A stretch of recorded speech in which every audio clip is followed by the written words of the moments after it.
Hi, Cory along with Neil Rudel. 45-22 win. Not really a lot of celebrating after this win, though, and Penn State did a lot of great things offensively, but boy, when you see a player like Michael Maudie go down with what appears to be maybe a serious knee injury, the heart and soul of this team, that was really a tough thing to watch, Neil. You know, I think Michael Maudie is the greatest leader they've ever had. And, it just was one of the saddest moments in Beaver Stadium history today. Everything they've been through, how he and Zordich and this senior class kept the whole team together when they all could transfer, and some of them still can. And to play at a really high level all year, and then to go down with one more game left in your career, just sad moment, and a lot of the coaches had tears in their eyes. And you know what? You've covered this program for more than 30 years, really longer than anybody else. For you to say that about Michael Maudie, I just want people to understand, you go back to the 70s, you've seen a lot of the great players they have. That's a really strong testament to the young man. Well, I don't think anybody has had to lead off the field like he has. I mean, they've had some tremendous leaders, All-Americans, academic All-Americans, superstars. But to the combination of how he's played on the field in the time of crisis, how he led everybody and they rallied around him off the field, I really believe that. Well, this is his third knee injury, and goodness gracious, I believe somebody pointed out during the game, Mel Kiper thought he could have snuck into the second round of the draft. And now you have NFL hopes and aspirations to look at. So the best wishes to Michael Maudie and his family. That's a tough thing to deal with in a game, the next to last game of the season. Penn State comes out and really a tremendous offensive performance here. Matt McGloin, 395 yards passing. Not quite a school record. Zach Mills had 399 against Iowa in 2002, but Allen Robinson, 197 yards. You can throw away the offensive record book as long as Bill O'Brien is the coach here.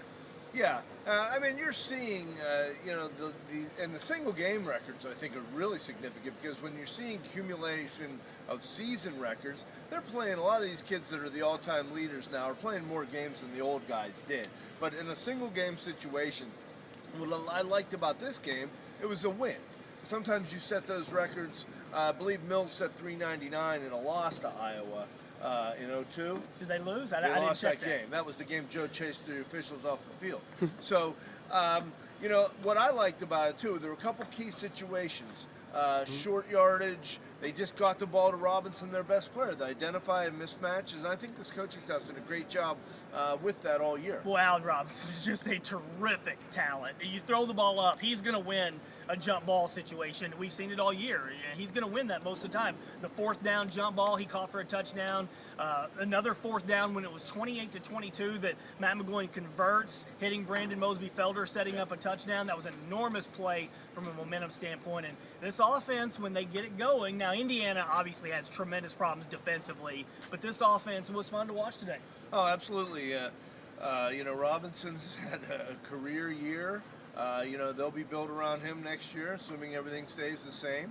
I like the fact that even though he had a big fumble, Zach Zwinak clearly has some things to work on going forward. He's fumbled 5 times this year. His second fumble they lost was in a key situation today, but O'Brien stuck with him, came back to him, realized the kind of talent this kid has, and they were able to finish the game strong. Well, let's close with this because it was a part of the press conference and it was a big part of the news building up to the week, and that's Bill O'Brien's future with potentially to the NFL. He was asked a couple of questions, and he was actually pressed on it a little bit during his post-game press conference, which he did not like. He said, you guys, you're giving that story. There's no legs to that story. And I'm paraphrasing this. He said, I'm the football coach at Penn State and I love coaching here. But he also was asked a yes or no question if he would be back here next year. And I know Bill doesn't, seem to think that this is as big of a deal right now, but he didn't answer yes. And this is the 4th time now he's been asked that question. I think he's coming back. I think you do as well. But he still has yet to confirm that he's coming back. Yeah, it was kind of a non-denial denial, and I don't know. I'm sure that there's a lot of behind-the-scenes things working with coaches that have made a lot of moves over the course of their career. I can't answer for him. It would be absolutely stunning to me if after 1 year, given everything this community has been through. Now, some things changed. Bill O'Brien got here and the sanctions came down, and maybe he was under the impression that they weren't going to happen.